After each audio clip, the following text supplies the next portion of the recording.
YS Jaganmohan రెడ్డిలో ఓటమి తర్వాత భారీ మార్పు వచ్చినట్టుగా విశ్లేషకులు అంచనా వేస్తున్నారు. ఎందుకంటే జగన్మోహన్ రెడ్డి గతానికి భిన్నంగా కార్యకర్తలతో కలిసిపోతున్నారు, కార్యకర్తల బాధలను వింటున్నారు, వారికి భరోసాని ఇస్తున్నారు. ఎవరిపైనైనా తెలుగుదేశం కూటమి ప్రభుత్వంలో తెలుగుదేశం పార్టీ వాళ్ళు, జనసేన పార్టీ వాళ్ళు దాడి చేస్తే వారికి ఫోన్ చేసి మరీ పరామర్శిస్తున్నారు. అవసరమైతే క్షేత్రస్థాయికి వెళ్లే ప్రయత్నం చేస్తున్నారు.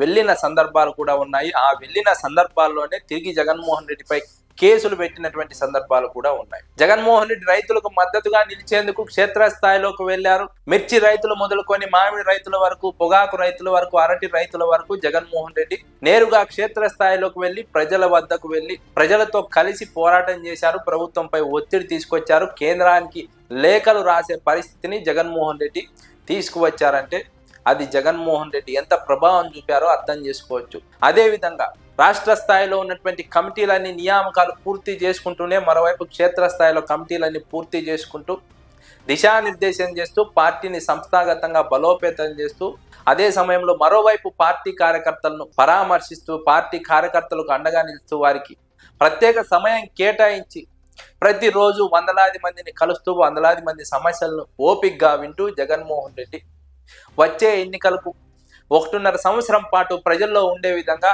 ప్రజల్లోకి వెళ్లే విధంగా పాదయాత్రకు రూపకల్పన చేసుకుంటున్నారు. ఇది జగన్మోహన్ రెడ్డిలో వచ్చినటువంటి భారీ మార్పుగా విశ్లేషకులు అంచనా వేస్తున్నారు.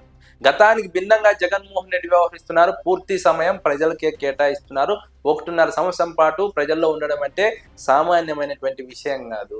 1.5 సంవత్సరం పాటు ప్రజల సమస్యలను వింటూ వారికి అండగా నిలుస్తూ ప్రభుత్వం పైన పోరాడడం అంటే సామాన్యమైనటువంటి విషయం కాదు. అంతకుముందే నియోజకవర్గాల వారీగా కార్యకర్తలతో సమావేశం అవుతున్నారు. వందలాది మంది కార్యకర్తల మాట వింటున్నారు, వాటిని పరిగణలోకి తీసుకుంటున్నారు. అదే సమయంలో పాదయాత్రలో ప్రజల నుంచి వచ్చే ఫీడ్బ్యాక్ కూడా పరిగణలోకి తీసుకొని తద్వారా ఒక మేనిఫెస్టో రూపొందించుకొని, ప్రణాళిక రూపొందించుకొని అధికారంలోకి రాబోతున్నారంటూ విశ్లేషకులు అంచనా వేస్తున్నారు. అనేక మంది కార్యకర్తలు తెలుగుదేశం కూటమి ప్రభుత్వంలో అధికారంలోకి వచ్చిన తర్వాత దాడులకు గురవుతుంటే వారికి అండగా నిలవాలని పార్టీ నాయకులకు ఆదేశాలు ఇస్తున్నారు. నియోజకవర్గ ఇన్ఛార్జీలు నియోజకవర్గాల్లో ఉండాలని హుకుం జారీ చేశారు. ఎక్కడో హైదరాబాద్, బెంగళూరులో ఉంటే సరిపోదంటూ వైఎస్ఆర్సీపీ అధినేత జగన్మోహన్ రెడ్డి వారికి దిశానిర్దేశం చేసి కార్యకర్తలను ఫస్ట్ ప్రయారిటీతో ఆదుకోవాలి, వారికి అండగా నిలబడాలి, అధినేత ఉన్నాడని నమ్మకం కల్పించాలి, ఇన్ఛార్జ్ ఉన్నాడని నమ్మకం కల్పించాలంటూ జగన్మోహన్ రెడ్డి దిశానిర్దేశం చేసి నియోజకవర్గాల్లోనే ఇన్ఛార్జీలను ఉండేలా చేసి కార్యకర్తలకు అండగా నిలబడేలా చేసి కార్యకర్తల్లో ధైర్యాన్ని నింపి స్థైర్యాన్ని నింపి ముందుకు నడిపించారు. అందుకే మెడికల్ కాలేజీల పైన జగన్మోహన్ రెడ్డి ఇచ్చినటువంటి పిలుపు సక్సెస్ఫుల్ గా పూర్తయింది. 1 కోటి సంతకాలను సేకరించారు. వారితో పాటు ప్రజలు కలిసి వచ్చారు. ప్రజల్లోకి వాయిస్ ను బలంగా తీసుకువెళ్లారు. రాయలసీమ లిఫ్ట్ ఇరిగేషన్ పథకం పైన ప్రజలను సన్నద్ధం చేయడానికి వైఎస్ఆర్సీపీ వ్యూహాత్మకంగా ప్రణాళిక రచిస్తోంది. అదే సమయంలో ప్రజా సమస్యలపై నిత్యం స్పందిస్తూ నిత్యం ప్రజల్లో ఉండే ప్రయత్నం చేస్తున్నారు. వైఎస్ఆర్సీపీ కోలుకోవాలంటే కష్టం. 11 సీట్లకు పరిమితమైంది.